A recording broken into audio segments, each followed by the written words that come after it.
He's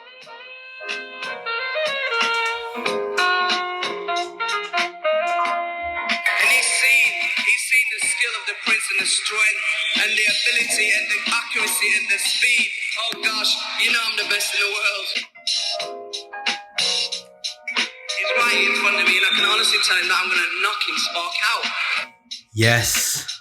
Welcome back, guys, to another edition of TDs and Flying Knees, your premier one-stop channel for mixed martial arts, boxing, and fantasy football.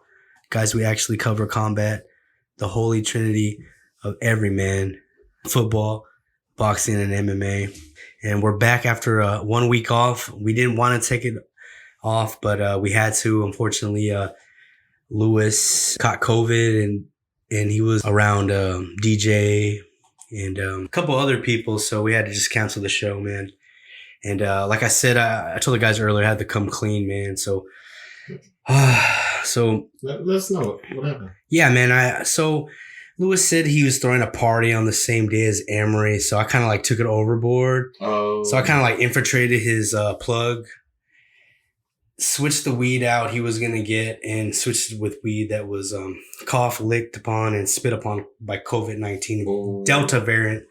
Oh, guys. that explains it. And also just because I was a little mad, up a homeless guy's ass. So knowing Tony would smoke with him, I had someone sell it to Tony. And Son of a bitch. yeah, I know, man. Sorry, bro, but I guess we all learned our lesson, right? You don't throw a party on Emery's birthday. So. Yeah. Sorry, guys. But anyway, let's get right into it. That's awesome. Oh, yeah. Let's introduce the League of Extraordinary Gentlemen. Go DJ, that's my DJ. Go DJ, that's my DJ. Hey, what's going on, DJ? Just drinking some Shiner. Ready to talk about these fights. It feels good to be back. We haven't been here in 2 weeks almost.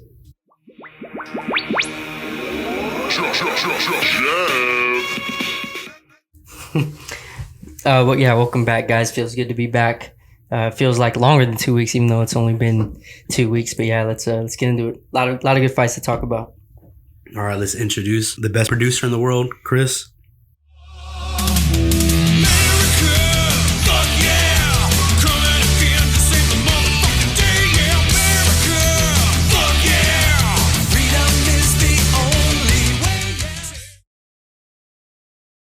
I like it. I like that.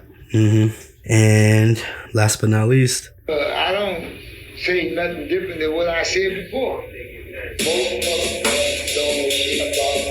your host with the most, Smooth Steven Cruz. All right, guys, let's get right into it. We have a lot to cover since we missed last week. Let's get on some. I'm going to kick it over to the panel for our thoughts on UFC. I just got one fight announcement real quick, guys. And it's in the UFC. Real quick, it's only one. It's in the heavyweight division. I'm real high on this guy. That's why I want to mention him and let you guys know he's got an upcoming fight. It's Tom Aspinall. He will be fighting Shamil Abdurakhimov at a UFC event on March 19th.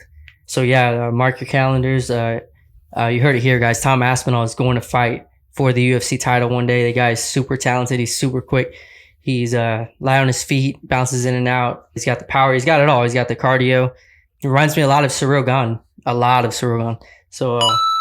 So yeah, mark your calendars for that. But yeah, that's the only one. So like Steve said, let's get into the to that UFC event, man. UFC 267, headlined by Jan Blachowicz and Glover Teixeira. The first fight on the main card was in the light heavyweight division, Magomed Ankalaev versus Volkan Oezdemir.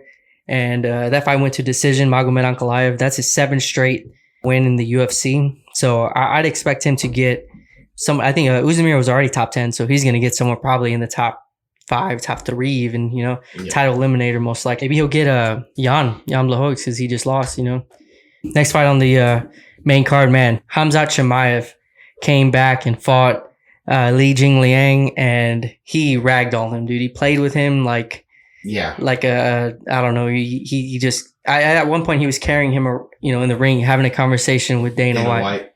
Yeah. Did you guys see that?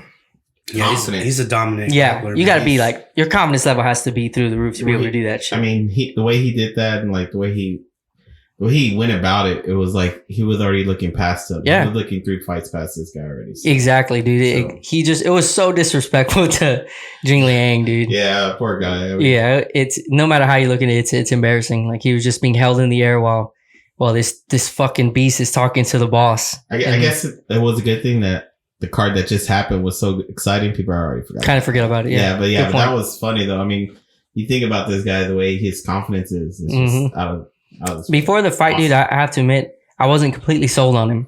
I wasn't. Like, he had some good wins, impressive. Now I'm completely sold on him. He's a welterweight too. So let's see him against some of the top guys, man. Let's give him a top 10, even a top 5 matchup. I think he's ready for. So that'd be cool. And maybe we'll see him match up with Usman if Usman doesn't retire, because he was hinting at retirement, but we'll get into that a little bit later. The next fight on this card was Alexander Volkov versus Marcin Tybura. Volkov wins that fight by decision. Next up was Islam Makhachev versus Dan Hooker. This was another very impressive performance. Dan Hooker stepped up to fight Islam because nobody else wanted to. Dan Hooker's a gangster, by the way. I got a lot of respect for him, but Islam made him look also like a child in there. You know? Yeah, just unbelievable. You can run, but you can hide. I'm coming. I'm here. That guy's a real deal. Yeah, absolutely. I think so. He's the real deal for sure, man. I'm sold on him too. So yeah, hopefully we'll see him next. He's also going to get someone way high up, probably top 5. I wouldn't even doubt if he gets the winner of Poirier and or maybe Gaethje, because Gaethje just won. So yeah, hopefully we'll get to see him in a really, really big matchup next. Next up was on this card was Petr Yan versus Corey Sandhagen for the interim bantamweight title. Yeah. And Petr Yan wins this one by decision. Very fun fight. Technical, you can tell these guys are elite, 2 of the best fighters in the world. And Jan is just absolutely can change the game plan, you know, where he could take it wherever it goes. He'll figure a way to win that fight. Yeah, he reminds me a lot of Henry Cejudo. He does not have a single weakness that you can look at and say, okay, I can attack him here. He's a great grappler. He's got great striking. He got good kicks. He's got awesome wrestling. Yeah. He's got it all. Cardio. In majority of fights, you know, you come in and they put their game plan on. If it doesn't work, that's it. They're not going to win because they're sticking to their game plan. And this guy comes in and it's not working. I guarantee the next round he's going to figure it out. Yeah, he's going to make some adjustments. That's for sure. He can adjust pretty well in the ring. Yeah, that's why Jan versus Cejudo a while back we had like some of our dream matchups that if we could match up any 2 guys from any era, you know, who would it be? And it was these 2 guys. I know it sounds like someone that just started would watch or would say, but they are that good, dude. I think they're so good. I think Cejudo is really the only one that has a chance to figure him out and beat him at 135. I think he's going to beat the shit out of Sterling again. Yeah. Take that belt back. As long as he doesn't illegal knees, right? Yeah. And then the main event of that card was Glover Teixeira versus the champion Jan Blachowicz. Well, the former champion, because Glover Teixeira took him down. Yeah, man. Big choked him out. Man. Yeah, I called it, right? Yeah, you did. DJ is the only one I think that called it. Yep. Yeah, I just think, Teixeira, he fought Jones. Jones is, no one can beat that guy. That's just out there. But he's the kind of guy Matt Hamill. That's true. Matt Hamill did beat him. He did. Yeah. He did. I was going to say a joke with him. Him and Sterling shit. It's about to get real dark in here. But yeah, Glover he's just a legit legend and he can just take it anywhere. He can grapple you. He can stand. Yep. 42 years old, man. I knew that if he did win this fight, it would most likely be with his grappling. I just didn't believe he would be able to get Jan down. I thought Jan would be skilled enough and strong enough to keep the fight on the feet. But nope, man, Glover just manhandled him, got him down, and he just looked to be on another level on the ground. Yeah, his jiu-jitsu is it's just awesome to watch. And he's been around the sport for a long time. He trained at the pit with, what's his name? Chuck Liddell? Chuck Liddell and I don't know, I forgot the name of the lead trainer. But the bald dude with the big black frame glasses. Yeah. His trainer, we all seen him before. He's been around the sport a long time, and apparently he was supposed to make his UFC debut years ago, back in the back day, but he couldn't. There's like visa problems, so he's trained with the best for a long time. So that's cool. He finally got this belt. You know what I mean? Finally got there. Yeah. No matter who you are out there, you know what I mean. It's never too late to try one of your dreams. Yeah, man. 42. You know, when he fought John Jones, a lot of people thought that was his last chance at the title because he was already considered old back then. Yeah, he was like that was 5 years ago, I think. Yeah, came all the way back 42 years old, won the title. Congratulations to him, man. That's cool. But yeah, that's it for the UFC 267. Should we get right into 268? Yes, sir. All right, let's do it. Yeah, and then after that we'll get into the main event of the weekend. UFC 268, man, was headlined by Kamaru Usman and Colby Covington. Let's get into the first fight. Actually, let's mention Alex Pereira, his debut in the UFC. For those of you that don't know, Alex Pereira is the guy that slept Israel Adesanya back in his Izzy's kickboxing days.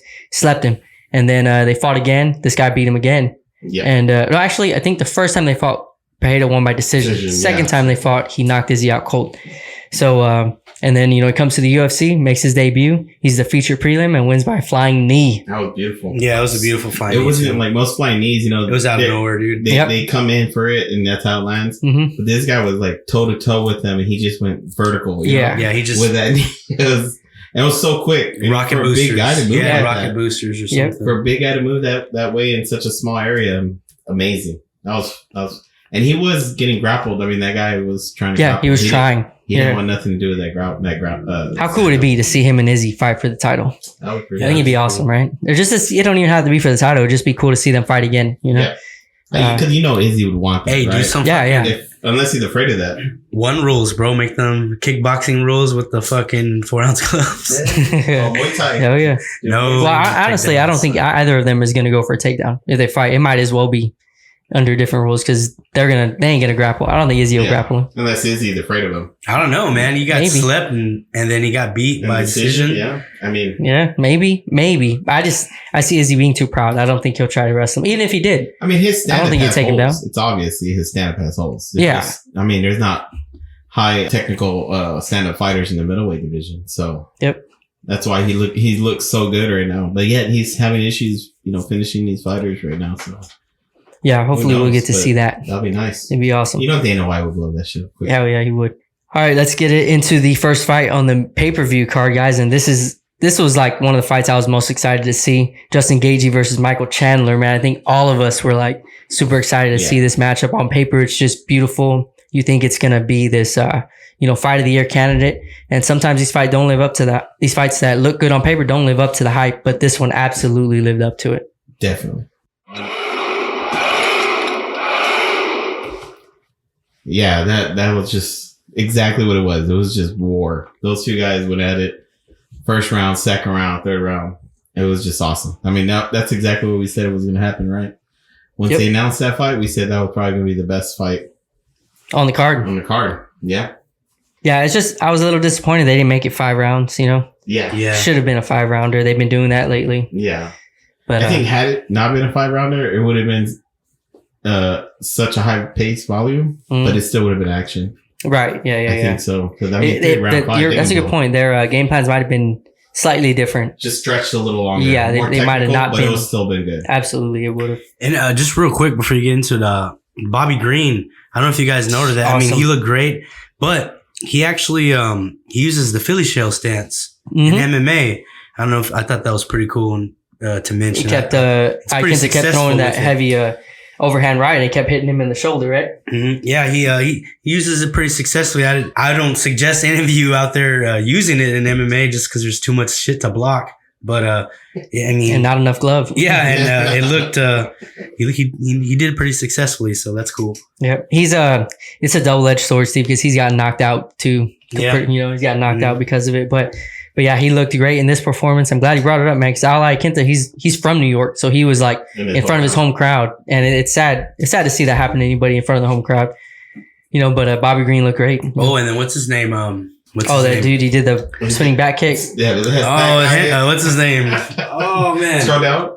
But he knocked the homeboy out. Chris Barnett, and he knocked homeboy out in front of his hometown too. Yeah. John Villante too. He's from New York too. And he retired though. He's related. Oh no, I don't think he's related, but I think he's really, really good friends with Chris Weidman. Chris Weidman's from New York too. Same fight. Yeah, that was a pretty cool performance. So I should have mentioned that before you got into it, but I totally forgot though. With Beast Boy, that's his name, right? The Beast Boy, Chris Barnett. Yeah. All right. That was a an really insane. cool knockout. That was an insane, spinning. What was that? A spinning keel? Yeah, spinning heel kick. Yeah. To the fucking dome, He's dude. the fat guy with little legs, so And he did a backflip. Yeah, you know his ass hurt after that, dude. He went like that. I was like, you know, his balls and his ass are fucking He does, hurting yeah. right now, dude. All right, my bad. We can get into the That sure card. was No, you're exciting, good, right? man. Yeah. That was a good card. Yeah, it was. Yeah, good fights all over this card, man. It was cool. And what's awesome is that it happened in front of New York City, Madison Square Garden. So hopefully they'll go back there with another badass card soon. But yeah, the next fight on the card was Billy Quarantillo versus Shane Burgos. Burgos wins that by UD. And that was also a really such a good fight that it didn't win any of the award bonuses because they were given to other fights like Michael Chandler, obviously, and they won fight of the night. So we couldn't give it to Burgos and Quarantillo, but Dana White did cut these two guys out of check because they fought so well. That's awesome. So it didn't go unrewarded. You know, they may not have gotten the 50K, but they did get an extra check from Dana White. So good for them. This next one really broke my heart, man, because I don't know if I've ever said it on the show, but Frankie Edgar's been my favorite fighter since, you know, I don't even know, since he was fighting Tyson Griffin and Sean Shirk. Yeah. I think he beat Sean Shirk, right? Sean Shirk. Yeah, way back in the day before the UFC even had these Tyson weight classes. Griffin was his first fight in UFC. Yeah. Oh, it was? Yeah, because I was a big Tyson Griffin fan, and I thought it was Spencer Fisher wasn't his first fight. I think it was Tyson Griffin. Might have been Tyson Griffin. You're right. Because actually, and you know, Tyson Griffin was the one that was like they were trying to build up. I think he was like top 10 already. Yeah, He he had was like good. the biggest legs. Like Tyson guys I ever He seen. looked like a running back. Yep, for real. But yeah, man, and Frankie Edgar, man, my guy, got knocked out again by Cheeto Vera this time. And it's not like it wasn't competitive. It was a competitive fight, but Frankie did he's always been known for his cardio, and it just seems like, I don't know if it's because he's getting older. It's Perfect. it's his time. It's his time to just hang it up, man. It hurts me to say, but it breaks my heart to see him getting beat up, man, because he's just been my favorite fighter for so long. Oh yeah, man. That's the same way when I saw like BJ Penn started. When he started losing. Yeah, after Frankie Edgar, it was never the same. You know? Yeah, he wasn't, man. Yeah, it sucks. And you know, one more thing about this fight that I want to mention is it's crazy to me. Frankie used to fight at lightweight 155. He's fighting at 135 now, and he still looks small compared to Cheeto Vera. Yeah. It's like, dude, how much lower do you have to go to look like the bigger guy? You know, like you need to go down again to 125. It's crazy to me how small he looked. Yeah, because he was fighting at like he said, 155. There was no there was no featherweight, bantamweights. There was none of that. No, he was a champ where fucking Chandler and Gagey are fighting, and those guys look gigantic compared to him. You know, to think he was a champion in that weight class is just, it blows my mind. I don't know how he did it. Wrestling people, he was out wrestling people, he was out striking people. It was amazing. Yeah, his heart, man. I always remember him for his heart. Left everything in the octagon every time. But let's move on, because I'll talk about Frankie for hours, man. Rose Namajunas versus Wiley Zhang was a co-main event, and Rose Namajunas walks away with the unanimous decision. This was another good fight, man. I didn't really get to watch it live because I was watching the Canelo fight. Yeah, I don't think Dana White got to watch it live. Yeah, I don't think, honestly, man, I don't think anybody watched it live, I guys. think Dana White was like 20 feet from them, and he he had the best seats in the house. He still wasn't watching. That's kind of crazy, man. It is. But that's how big boxing is, man. I did watch it that night after I got home, and I was laying in bed about to go to sleep. I watched the whole Rose fight. It was a good fight, man. Rose actually, I thought Wiley Zhang was going to be just be able to ragdoll her, kind of like how Andrade was able to pick her up and put her down. Rose either got stronger or Wiley's not as strong as I thought, because Rose was able to take her down in the 5th round and hold her down the entire round. Yeah, it looked like she started losing steam. Because in the beginning, she was taking control of the wrestling game. Yeah, you're right. But near like the 3rd round, I want to say she slowed down, and that's when Rose started taking over slowly. Yeah, man, that Rose's wrestling is what won the fight. In the 5th round, she came out, got an early takedown. I want to say it was like within the first minute of the 5th round, and stayed on top for the entire 5th round. I was surprised she was able to do that. So, real quick for you in the main event, your Rose, you just, defended the belt after the person that said, it was a fluke. You won a decision. You celebrate. You have that heartfelt moment with your parents, right, in the crowd. Yep, I saw that. You wake up the next morning to see Dana White, your boss, did not watch your fight, and everybody knows it. Yeah, it would hurt a little bit. You know how I'd have been about that? If I was here, I'd be like, man, I wish I could have watched that Canelo fight too. I know. Hey man, come Hey, on. imagine they had it on the monitor. You gotta give respect. On the big screen. know? Yeah. You gotta give respect. It's a little disrespectful of Dana to do that, especially like since that's not just a fight. That's a championship fight. That's your champion defending her belt. Rose is Rose is a pretty well-known female fighter, man. Oh, like she's one of the more marketable girls in the UFC right now, at least. Well, that's on the roster. So yeah, it kind of sucks that he did that to her. But I personally think he really likes Rose. But the guy put $100K on Canelo. I mean, $100K ain't shit to Dana White, so I don't know why. I think he's just more of a boxing fan. He just really likes Canelo, Yeah, I think so too. Because he's always said he was a boxing fan. It's just too much politics for him to get into that sport. But yeah. But it did not a good look for sure. But let's get into the main event, guys. Kamaru Usman versus Colby Covington. And man, this fight was awesome. It lived up to the hype again. They went at it for 5 rounds. Looked like Usman was gonna get a knockout in the second round. He dropped him twice, ugly. Yeah. But Covington is tough as fuck, dude. Like I don't know if there's a tougher. Like, you can say people are as tough. I don't think you can come out and say, oh, this guy's tougher than him. Yeah. He's as tough as they come, in my opinion. Definitely. I mean, he's a warrior. The first 2 rounds, they were going at it, and he looked hesitant until he got rocked. He didn't look comfortable at all in the first 2 rounds. And then he got rocked, and it woke him up. It's either like, true. I'm going to get knocked out cold, or I'm going to go out swinging. Yep. And I think that's what he decided. He started putting the pressure on him and tagging him and countering him. And Covington even rocked him in the 3rd round. Yeah, he rocked him, dude. Yep. He did. And then I think he rocked him in, I wouldn't say the 4th. I want to say the 5th. He landed good. But other than that, I mean, yeah, it was Usman all the way. I don't see how people thought it was a robbery. I've heard some people say that he got robbed, but I don't know about that. Man, I had it tied going into the 5th, so. Did you give Usman the 10-8 though? Because that's the kicker. I mean, that's the no, thing I didn't give him the 10-8 okay. just because it was just. He should have got a 10-8, but I don't think he won the 4th round. I don't think Covington won the 4th round. Yeah, I think so too. I think Covington won the 3rd and 4th. Yeah. I think he won, the 3rd and the 5th round, but not the 3rd. Because the 3rd, he did have that takedown, but I mean, they're not going to count it. He took him down, popped right back. They didn't count it. Yeah, so the UFC didn't count it. Yeah. So. But yeah, it sucks. I feel bad for Covington. Yeah, he's an asshole, whatever. He has his act that he puts on. But I do feel bad for the guy because if he's just living, it just so happens that his prime is taking place at the same time that Usman's prime is taking place. Yeah.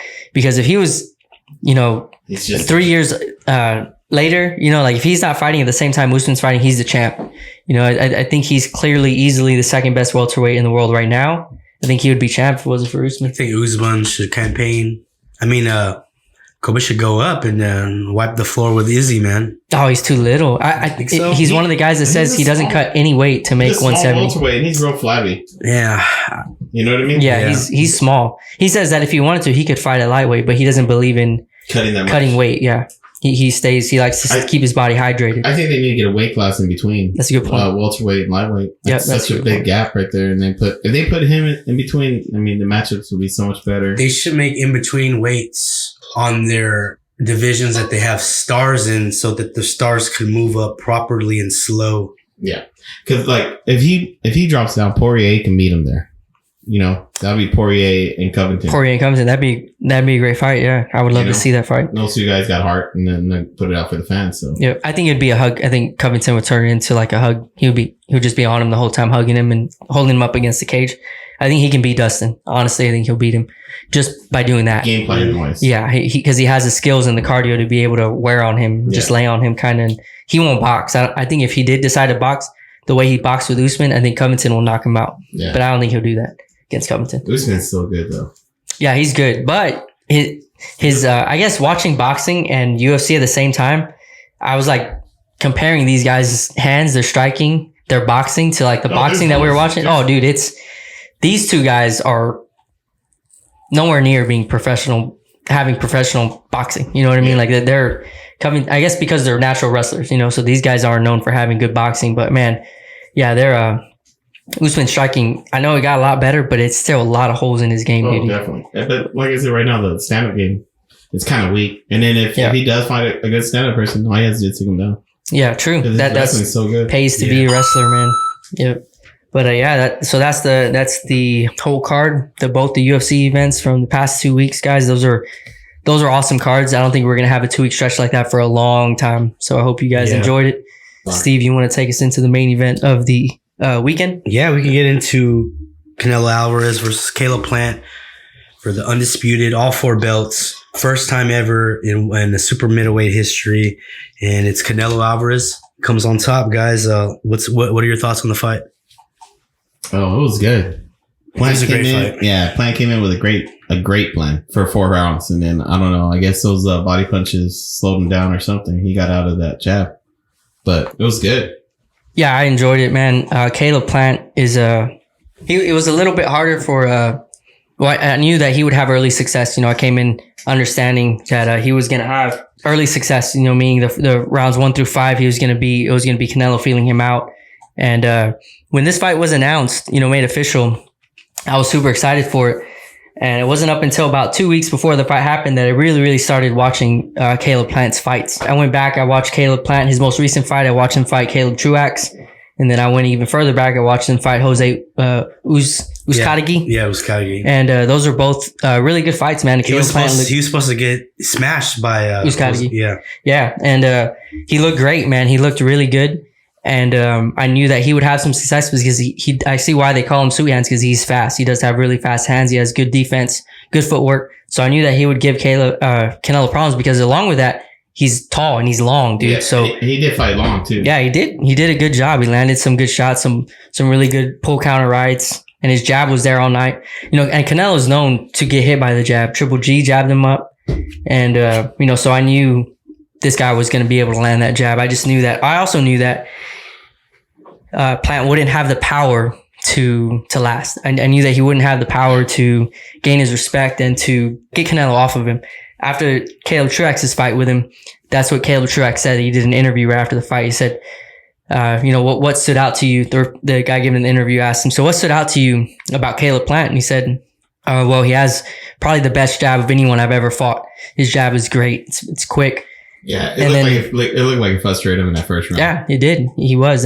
But then he also went on to say that he has absolutely no power. He was like, I didn't feel any power coming from him. And if you're going to beat Canelo, you're going to need to have some power to keep him off of you, unless you're fucking Floyd Mayweather and you just, but obviously Caleb Plant ain't on that level. Yeah. So yeah, man, he looked good while it lasted, but I knew Canelo would eventually catch up to him and put him out.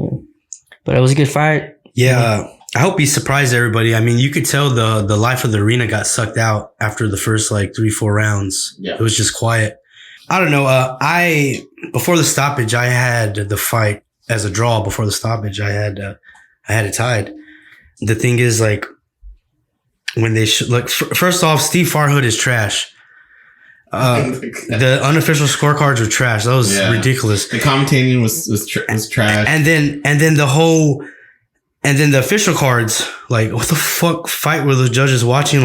One of the judges had it 98-92. That means they didn't even give Caleb Plant 1 round, or maybe just one. That's ridiculous. So that tells me that you can't win a decision against Canelo. Oh, dude. Not because it's corrupt. It just... Well, Jesus. Think about it.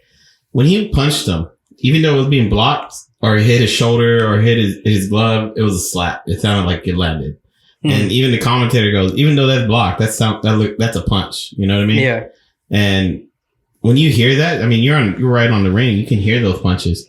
Yeah. Of course, the judge is going to think he landed those block punches. Yeah, he blocked a lot of those punches. You can't look at the copy back box numbers but still, you're a judge though. You should know. See, those first couple rounds that looked really, really flashy, but none of that landed. When you got a guy, I gave Caleb Plant that 9th round. When you got a guy walking backwards and just looking to land a jab and an occasional counter pull right, then you got this other guy coming forward landing hard shots, maybe not as many, but landing more. See, thinking shots, about that, I don't think so, because Canelo was walking him down with ineffective pressure. He was missing most of those punches and landing 1 or 2 body shots around. But the body shots were being blocked too. See, and the thing is that Caleb Plant did more. He wasn't just sticking the jab out and moving. He was slipping and dodging. That's ring generalship. You know what I'm saying? And the shoulder roll was there all there. You know, he was countering. He was doing slick little stuff on the inside, throwing that little slick little uppercut. He was just doing more with those rounds. Canelo was missing for the whole 3 minutes and then landing 1 or 2 body shots. And they gave him those rounds. That's ridiculous. Yeah, well, you know. I mean, I think he landed a little more if you look at the numbers. You know, I don't think those first 3 rounds. I don't. But still, like, not to give him more that round. That's ridiculous. He did land it, but the thing is, there were blocked punches. And they were thuds. And you're not even supposed to count those as clean shots because in the judging criteria, it specifically says accuracy and clean punching. Yeah, but I mean, they were blocked, but they were thuds. Everybody heard a thud. Count it, though. But that's the thing. That's what I mean. That's how stupid it is right now. I'm not. I was just ridiculous. That's trash. So it tells me that the only way to beat Canelo is you have to knock him out. Or how about better than this, Steve? How about just don't get knocked out by him?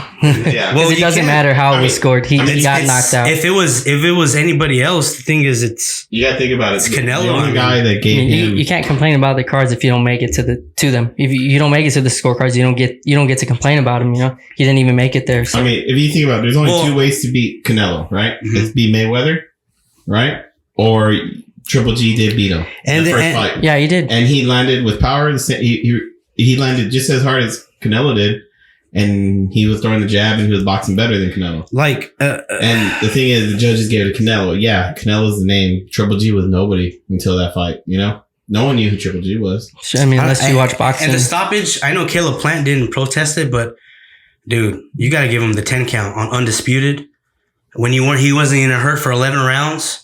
Yeah, you gotta give him the 10. But like you you said, Steve, he didn't protest. Yeah, I know. I'm just saying this for undisputed. You gotta give him. Yeah. He popped up real fast too. You gotta give at least tell him, hey, you want to continue? Look him in his eye and give him the count. Yeah, I don't think because think about it, that would have happened on the first Wilder Fury fight if you just because that looked bad. Imagine he just waved it off. Well, I mean, it did look bad, but this one Plant looked really bad too. He was stumbling all over the place. He was running the opposite direction, running into the ropes, and he was done, man. He would have got up. If he would have given him 10 and let him count, people would have been like, why didn't he stop it? Because he would have got fucked up even worse. He's more mad about the way it was judged than it just tell because he was. I can understand. He was close to winning, to being on points. To me, not winning. I didn't think he was ever going to get the decision, but for those scorecards, so like you didn't give Canelo. Plant 1 or 2 rounds. It's fucking ridiculous. In my eyes, I gave Plant 4, maybe 5 rounds, but that's about it. I would say around there. I think I gave him like for sure rounds. I was like, I think around 3 or 4, like you said. I was like, okay, I think I'm giving this one to Caleb Plant. Canelo didn't do much, but I wouldn't say it was even, at the stoppage. I think Canelo was winning the fight. I mean, Canelo even told Plant. I mean, if y'all see that, there's a clip of them talking in the 9th round, and Canelo even told Plant. He goes, "Hey, you're really good." Yeah. In the middle of the fight, and they're talking. He goes, and Plant's like, "Yeah," and he goes, "Yeah, I'm liking this fight. You're good." I'm glad he said that, man, because Caleb Plant, he did. I'll be honest. I didn't think he was gonna confuse Canelo for as long as he confused him. He had good defense, like I said, and he was fast, dude, and that's the way to beat Canelo. I'm surprised Caleb Plant because I gave him the 9th round, man, and I'm surprised he won later rounds after the 6th.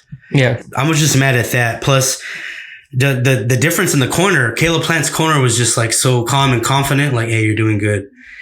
Canelo's corner was like, they were telling him, hey, you're better than this guy. What are you doing? Do this for Mexico. Do this for your family. There was an urgency in that corner. That's the difference between the championship level and the thing is that the guys over there. You gotta motivate your guy. You gotta motivate your guy. They weren't doing that. That tells me that Reynoso knew that he was down, that he was losing. That's what I'm talking about. But also, you gotta know Reynoso knows his fighter. He knows what's gonna fire his fighter up. And they weren't. You see, they weren't going in there to win a decision. I told you before the fight, they're going in there to discipline this man for all the shit that he was talking, calling him a fat bitch and calling Canelo a bitch. What the fuck are you gonna do about it? Like if he was going to be able to fight him in that moment, Canelo showed him what he was going to do about it. He knocked him out. That's why I think there was urgency there. Like, hey, come on. We didn't come here to just win. We came here to knock this guy out and make him pay for all the shit that he was talking. I can see that. But to me, that was just like, hey, I'm worried because you're supposed to knock this guy out. I mean, it's like early. If you watch any of Canelo's fights, you can tell after the first round. At the end of the first round, he looked worried because he never throws like that. He had to show gears. This is the second time I seen him. He turned it on way early. Usually he turns it on like the 3rd round, 4th round. He turns it up, but he turned it on right off the gate. Yeah. Right after those first. Yeah, and that's what the guys were saying too, is like that, Canelo doesn't usually get off to this quick of a start. Like he's not usually this active this early. Actually, for the first round, I think for the first 2 minutes, he didn't even throw a jab. He didn't even throw a punch, nothing. Canelo threw nothing for the first 2 minutes. He didn't start throwing anything until there was like less than a minute left in the round. Yeah. Caleb Plant was the one throwing like feelers out, jabs here and there. It was a good fight, man. That was an awesome fight. Ignore all the scoring cards and everything. Yeah, it was a great fight, and that's just boxing for you too. But that's MMA too. That's all combat sports. If you're the crowd favorite, you're gonna win the judges. Especially if you're the hometown favorite, you're gonna win the judges. Yeah, if you're not getting beat up, you're a champion. You're the face of boxing. If you're not getting beat up, they're not gonna give rounds to you. Unless you're going out there and you're beating him, and you're clearly beating him, you're decisively winning these rounds. Yeah, they ain't gonna give you. Yeah, they're gonna give it to you. That's like I said, if you go back to it's always been that way too, right? You go back to Triple G. Triple G won that fight, that first fight. Yeah, I think he did. I think he won that fight. But the judges. I'm the biggest Canelo fan in here, and I'll be honest. I do think that Triple G won the first fight on points, and I think Canelo won the second fight on points, and I think they need to fight one more time.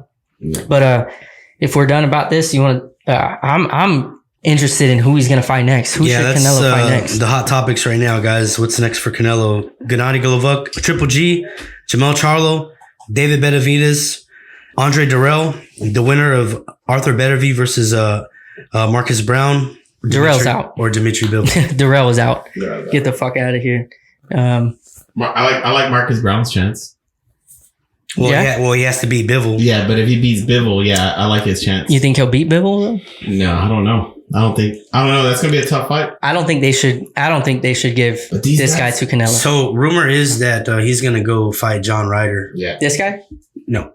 Canelo's gonna fight John Ryder for his next, because he just finished he just finished having a tough fight.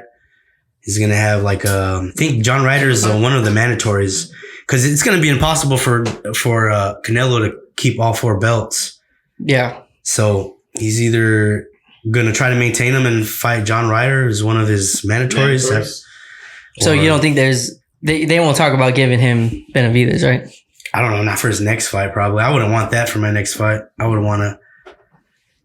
I don't think it's a good idea. Can you rewind this, Chris? I don't think it's a good idea for him. How old is he? 23 years old?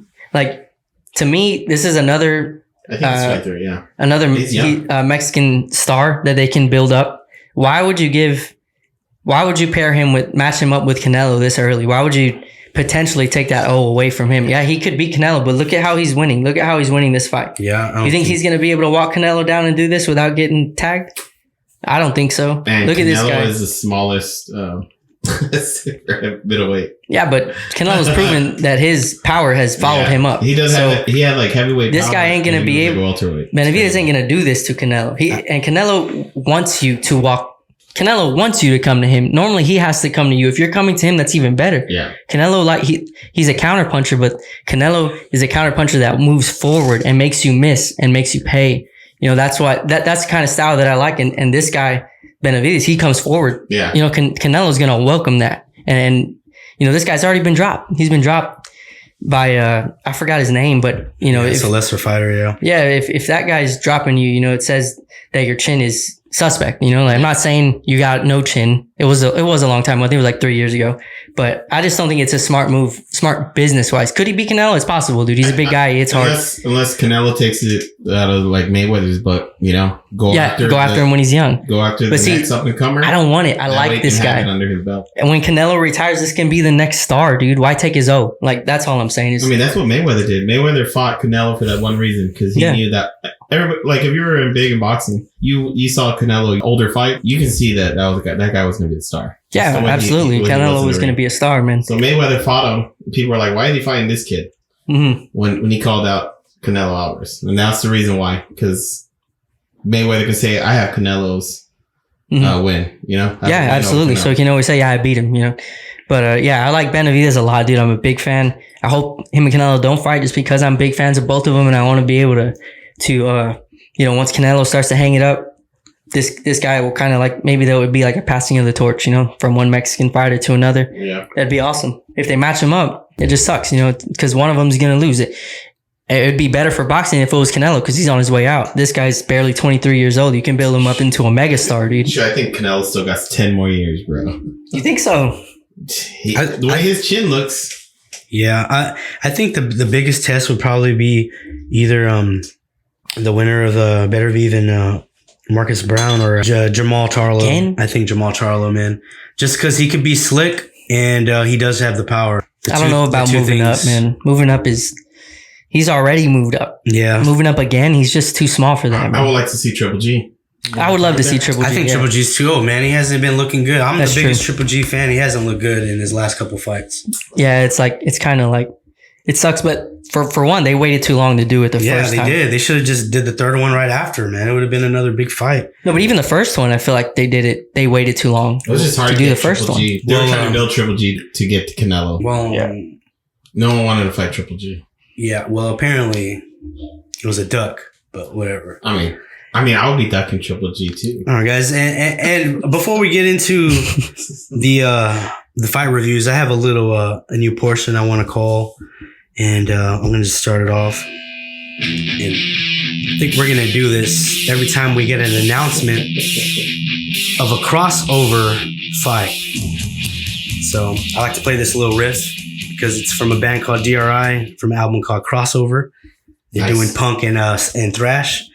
We cover combat sports, and I have some news of some crossover, some MMA stars going into boxing. Former UFC heavyweight champ Junior Dos Santos signs a boxing deal with a promotion. I'm not sure which one, and he's aiming for a big fight with Fury or Joshua. Payday, you want payday? I know that. Not a good idea. Next up, Kurt Brat Pulev versus Vitor Belfort in the works. You serious?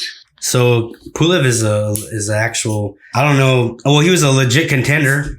You know what I mean? In the heavyweight division. So Yeah. that's kind of cool. We'll see how Vitor actually does against the Boxer. He's on like I mean, he did fight an actual boxer, but he was like 60. yeah. Well, That wasn't fair. Yeah, that wasn't fair. But Pulev is like in the like top 15-ish out on that side. So we'll see. That's Nice. still pretty decent, man. All right. Well, let's get into the fight reviews coming up. And Friday morning, we got one championship, Next Gen 2. Number 1 ranked bantamweight Semapich Fairtex. I think I'm saying it right. Let me see. Semapech. Yeah, I did say it right. Semapich Fairtex Nice. takes on one of Thailand's hottest Muay Thai stars today, man. Ritawanda. The winner could be next to challenge and take on the legendary one bantamweight Muay Thai champion, Nago. My bad. You're good, man. Sorry, that's a This joke. is going to be a great fight, man. This is Muay Thai with the 4-ounce gloves. Oof. Those are the best. Yeah, man. This is going to be a sick. Love it. So I was reading the preview from one, and it says it's a stat card, but I didn't know anybody on that card.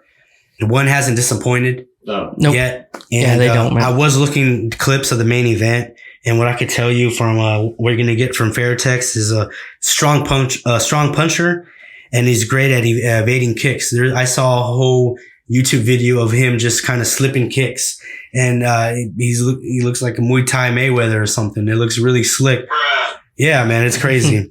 Ritawanda is he's actually, like it said earlier, he's highly touted. It's a long time coming for him to make this one debut, and he has some sick front kicks, man, and he flicks those front kicks out. I'm talking like a Leonidas front kick.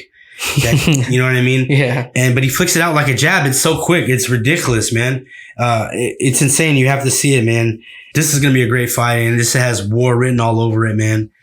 Like I said, Muay Thai with the 4-ounce gloves. Nice. And that's one championship Next Gen, Friday morning, 7:30 Central Time. I don't know where you're at, so Do the math. plan accordingly. You can watch free on YouTube on Bleacher Sports? Yeah, Bleacher. Yeah. Bleacher Sports or Bleacher Report? Bleacher Report. Bleacher Report. There you go. They never disappoint. All Yeah, their man. fights, They're great. Yeah. good at matchmaking. Yeah, man. that's for I sure. would tune in if it wasn't even in the morning, man. No lie. And then that same Friday, later on that night, we have Bellator 271, Cyborg versus Kavanaugh. Striker versus Striker. Cyborg is making her third defense of her title in Bellator, I believe.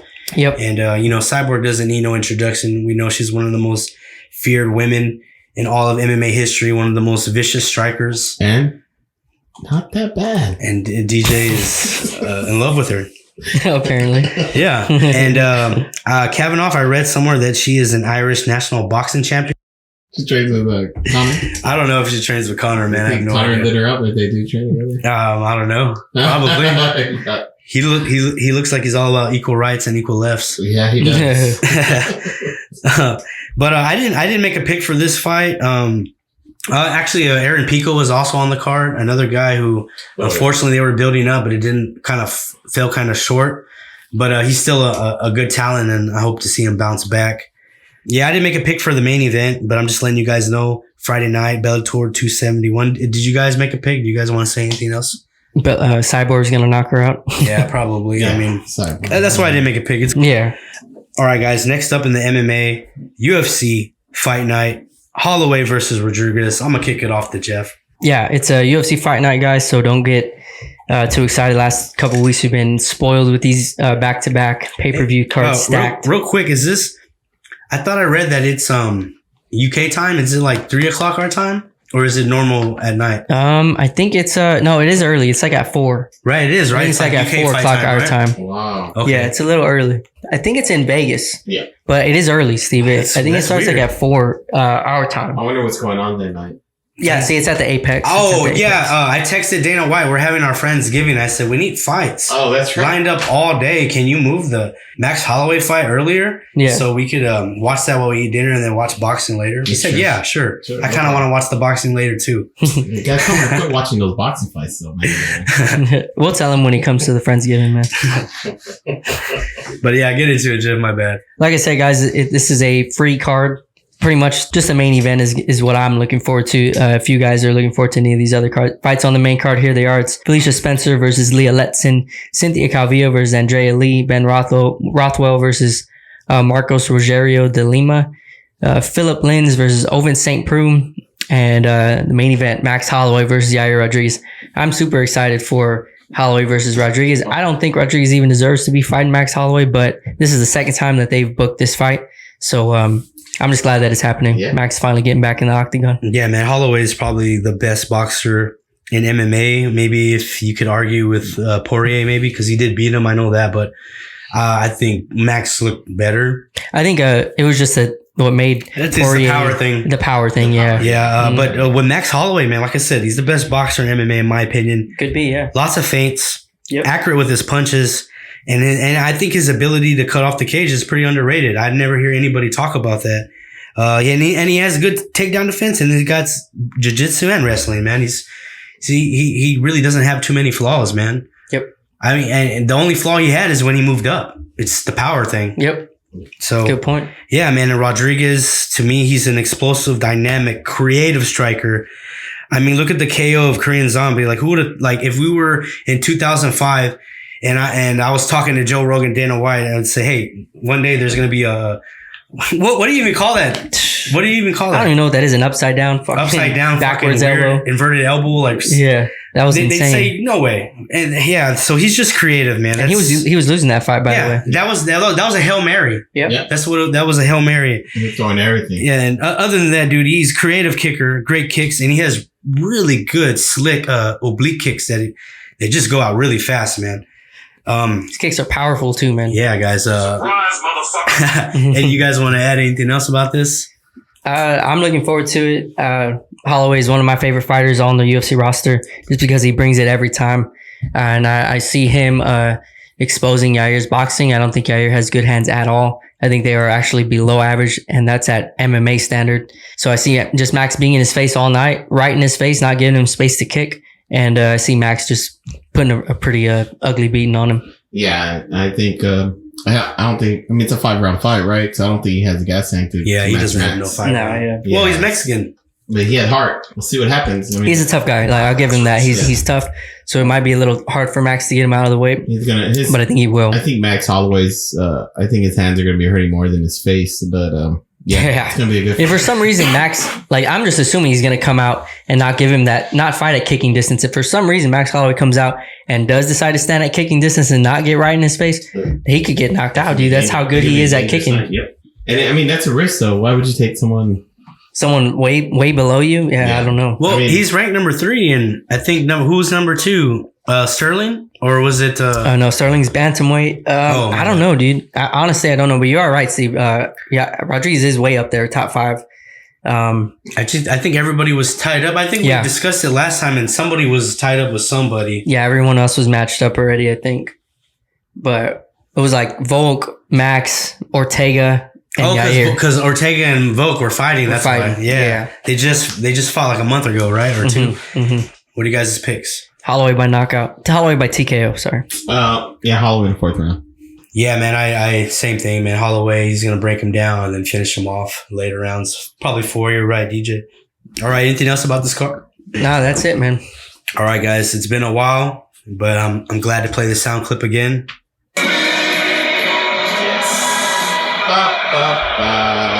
All right, guys. We got Kid Galahad versus Kiko Martinez on DAZN. Saturday afternoon, starting at, I believe, 1 o'clock Central Time on DAZN. I just thought I'd mention I'm a fan of Kid Galahad. I enjoyed his last performance. The champion, right? Yeah, he just won the belt his last outing. We actually covered that. I'll just get into it real quick. Martinez is 42-10, 29 KOs. He's the former IBF super bantamweight champ. He's a seasoned veteran. He's going to come in and pressure. Galahad, he's 28-1, 17 KOs, a good boxer off the back foot. He has an awkward style that throws off a lot of his opponents, man. I enjoy it. I think Galahad has the movement and boxing skills, and I think he's going to get a comfortable unanimous decision. I don't know if you guys want to add anything about that. They're fighting at featherweight?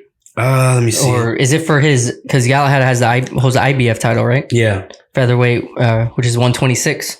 Yeah, he doesn't have a belt. He's the former, Martinez is the former champion. Wait, so Kid Galahad doesn't have a belt? No, Galahad has the belt. Oh, okay, got you. Yeah. Galloway's IBF. Yeah, featherweight. There we go. Cool. Yeah, so like I said, I'm a fan of Galahad. It's not for all you MMA fans. I'm not boasting that's the guy you need to see. I'm just I'm a fan, so I just thought I'd throw it out there. And that, like I said, DAZN always puts some pretty good cards. A lot of those guys on the undercard, you know, I don't even know most of them either, but those guys that have nothing to lose always put on a good show, man. But it does suck. This is going to be on the same time as the UFC Fight Night. But regardless, it's still going to be a good fight. Sorry, guys. I know you got 2 screens in your house. Yeah. You'll be looking like me. Look like Luis's dog. One eye will look at one way. Yeah. Let's get into probably the co-main event of the night, man. David Benavidez versus Kyron Davis. Late replacement. I didn't even write anything for Davis because I think he's going to get fucking smashed. Sure. I think he hasn't even fought in a year. Well, that's nice. I think, and apparently he's a rapper, and so I think he's coming in for the paycheck. So he's just gonna sacrificial lamb. Yeah, I'm just gonna boast David Benavidez right now, man. He's 24-0, 21 KOs. That's an 88% knockout ratio. The dude is big, strong, relentless, come forward, combination puncher. That 7-punch knockout that he had was insane. Yeah. I don't know if you could find that, but it's crazy. Every punch is intended to kill. He's one bad dude, man. He's, like I said, he's going to smash Davis. Yeah. Yeah, I agree, man. I've already been watching a lot of his fights because, you know, Canelo just beat Plant, and Benavidez is one of the guys that a lot of people want to see Canelo fight. So I was, you know, today and yesterday I was watching, you know, a lot of his clips, a lot of his fights on YouTube, and the guy he's special, man. Yeah, I can see why people want Canelo to fight him. I don't agree. Like I said earlier in the show, I think he's a little too young, and why take that risk with someone that's going to be a star, dude? I think if you combined Benavidez and Caleb Plant, that's how you beat Canelo. Yeah. That pop on the combination, those sweet hands, but there was no power on those hands. Exactly. There was you know what I mean? Yep. So if you just gave Caleb Plant all of David Benavidez's power and like offensive skills, I think that's a fighter that beats Canelo. I mean, if you look at Canelo's neck, his neck is the size of your thigh. That's a fucking Tyson. You know have you seen the exercise he does with his neck? Yeah. His neck's the size of your thigh. The average man thigh is no bigger than Canelo's neck. Yeah. I mean, that dude's not going to get knocked out.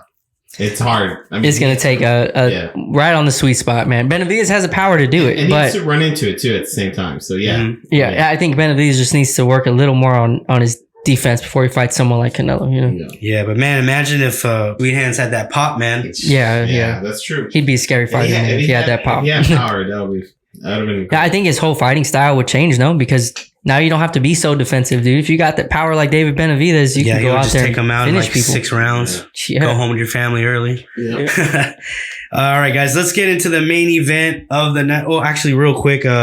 So far the fight schedule is you got one championship Friday morning, 7:30 Central Time, and then Friday night you got Bellator 271 Cyborg versus Kavanaugh. And then Saturday around the same time, unfortunately, you have UFC Fight Night, Holloway versus Rodriguez. And then you got the Kid Galahad versus Kiko Martinez on DAZN. And Saturday night on Showtime, you have the David Benavidez versus Caron Davis. Chiron Davis. Something. I don't know what that is. You're going to see a sick knockout right there. Yeah. That's on Showtime. And let's get into the main event. Like I said, this is going to be on DAZN again later on tonight, probably the same time, unfortunately, as the David Benavidez fight. Fuck. That sucks, dude. But this is Jaime Munguia versus Gabriel Rosado. And I love this fight, man. This fight is going to be a war. There's no other way that it could end. These guys are not going to slip and move and work. These guys are going to go to war, man. This is the classic Mexico versus Puerto Rico. Pretty cool, man. We just had one, what, like a week ago? Yeah. Oh, yeah. We didn't even bring up that knockout because we missed the show. Yeah, man. What was it? Zipera's knockout of Vargas. Yep. That was awesome, sick, man. Yep. Yeah, I mean, guys, you if you're going to be cocky, you got to back it up. Yeah. Yeah. Exactly. I'm ready, Chris, to get into this fight, man. There you go. That set the mood right there. Munguia, he's 37-0 with 30 KOs. Ooh. And he's only 25. Like, seriously, dude. He's the former WBO champ at 154. He's already had 3 fights at middleweight. This is going to be his 4th, I believe. He has devastating power in both hands, relentless, come forward style. He jabs. He'll jab once and it's followed up by a shit ton of hooks. But Rosado would be Munguia's biggest test to date. And if Munguia beats Rosado and Demetrius Andre, aka Boo Boo, beats Jason Quigley on Friday, November 19th, we may have a big fight on our hands in the summer. But apparently Munguia ducked Boo Boo when he was his mandatory in the past. So we'll see if that happens. But that would be a great fight. And let me get into Rosado. Rosado is 26-13 with 1 draw, 13 KOs. He's a good fighter, decent power, decent hand speed, decent, boxing fundamentals. He's as durable as they come. He's been in there with the likes of Triple G, Daniel Jacobs, Charlo. You know what I mean? And I know there's 13 losses, but don't let the record fool you. He's been on the wrong end of some controversial decisions. In my opinion, he beat Daniel Jacobs. He got robbed against Luis Aries. And one of the worst decisions I ever saw was against Martin Murray that I thought he won, man. And he held his own against Triple G, man. He's one of those dark horses, the type of guy that if you don't take him seriously, he'll knock you the fuck out, man. And we saw that when he fought Triple G. I think Triple G was taking some rounds off and he was tagging him. Triple G's like, oh shit, okay, all right, and he started putting it on him, and then that's when they stopped the fight. I believe his face was so mangled. Yeah, he has heart. Yeah, man. Like I said, you got to take him seriously or knock you out, man. And he seems determined to beat Munguia. I mean, he called him out over after his upset KO victory over hot prospect Betamir Metalakuza in his last fight. So this is gonna be a good fight, man. I don't know if you guys want to add anything else. No, man, just really looking forward to it. I've been watching Munguia for a long time. I saw Rosado fight Triple G. And it just looks like a really good matchup, a fan-friendly matchup for sure. You guys want to throw some picks out there? I got Munguia. Yeah, I got Munguia. You got Munguia? I've been hesitant to do the upsets, and I should have the last couple of shows because I remember when I wanted to pick Ugas as the upset, but I was like, no, that's stupid. It's Pacquiao, And then what else? I wanted to pick Glover too. I think in the last show, I was like, my original pick was Glover because Jan telegraphs his punches, and I thought he could capitalize. So I don't want to pick against. There you go. I told Chris to get that sound clip and use it against me. That's perfect though. But you know what? I don't want to pick against Munguia, but I feel an upset coming, man. Like this dude held his own with the elite guys. You know what I mean? Yeah. So I pick an upset, Gabriel Rosado, maybe on points, but a points war. Not no, bullshit, like a war. Yeah. A fucking no war. hugging, Yeah, man. This is going to be the MMA fans. Wait, so you think both these dudes are gonna be coming forward, right? Oh, yeah. I think it's bold to say they don't make it to the scorecards. I think one of these dudes is getting knocked out. Think so? You don't think so? Don't fucking bullshit. Well, I don't know, man. Rosado's just so durable, man. He has a chin. It's true. And we don't know if Munguia has a chin. So and this is his biggest test. Like, if you look at Munguia's record, he has some notable names that I was high on, but they didn't turn out to be pretty good. Like Spike O'Sullivan off the top of my head. I was like excited about him, but he turned it out to be, just like a flash in the pan. But there's nobody good on his resume. Like on Rosado's, like he got the who's who, you know what I mean? And, right. He, like I said, Daniel Jacobs is not elite, but he's right a couple notches below. He's a good barometer guy, right? Yeah. I thought he won that fight, man. So I'm picking an upset. Okay. You're changing my mind a little bit, Jeff, about going to decision. Maybe, okay, I'm still going to go with Rosado, but, I'll pick, a sneaky stoppage. I think he's going to bait him in like his last stoppage and, get a pretty surprise one punch knockout. Yeah, it can happen, man. I can see that. It's boxing, man. Boxing, yep. Anything can happen. Either way, man, this is going to be awesome, I think. It's going to be a great fight. MMA fans, if you're interested, I know, so a lot of podcasts are covering boxing now. And let you know, guys, we've been doing it from the start since episode 1 because we realize it's combat. You know what I'm saying? Like I told the guys, I love a 1-2 regardless of the glove size. You know what I'm saying? That's why we watch bare knuckle. There's not even a fucking glove. Yeah. And we will watch it too. Yeah. It's just the art of combat, man. We love it. We know you love it. That's why you're watching. It's the fight spirit. And I'm telling you right now, tune into this fight. This is going to be a man's fight. This is going to be the fights that your grandparents remembered watching. Back in their day when you're sick, you just got a shot of whiskey and what else? So I don't even know. When you were sick, they told you to drink a gallon of water and change your socks. Yeah. Rub Vicks on your... Yeah, rub some Vicks and you're good. So, yeah, I can't wait. I think that's all we have for the fight previews, and we'll be right back. I'll be back.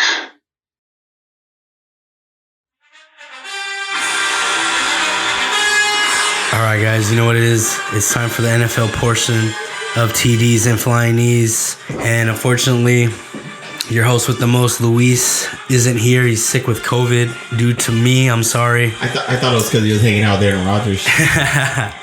Get well soon, Luis. Yeah, get well soon. We were just realizing how hard this is right now. Just so happens he gets COVID when Aaron Rodgers get COVID, right? So, I think he just loves Rodgers so much that he felt it. He wanted to feel his pain.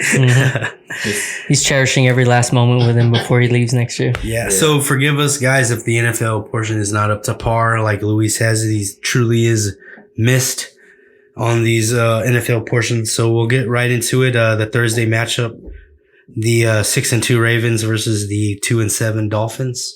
You obviously start Lamar Jackson. Do you play Tua if he comes back? I think you do play Tua if he comes back. I know he fractured his finger, but the coaches was saying that he could still throw the ball, and he doesn't seem like he's having issues with it. They just sat him out this week just to give him another break. So, but he is an emergency backup. So if all else fails, he's gonna play. Right. I think that's what he was this week too, right? Yeah, that's what he was this week. So I mean, he messed up my lineup, but it's all right. Jimmy G came through. I'd be a little bit, just a little bit worried to start him against the Ravens, but. I don't know. Like, I think, do you guys, start? Like, is he your starter, like your QB1, or are you starting 2 if your, like, starting quarterback is injured? Yeah. I mean, if injured, if your quarterback is injured or you're streaming quarterbacks or you're in a two quarterback league, I think that's if Tua's your main quarterback in a 10-team league, you fucked up. Struggling. Yeah. You should have listened to this show week 1. Yeah. We would have been you would have probably been number 1 or 2 right now. You wouldn't be worried about playing Tua.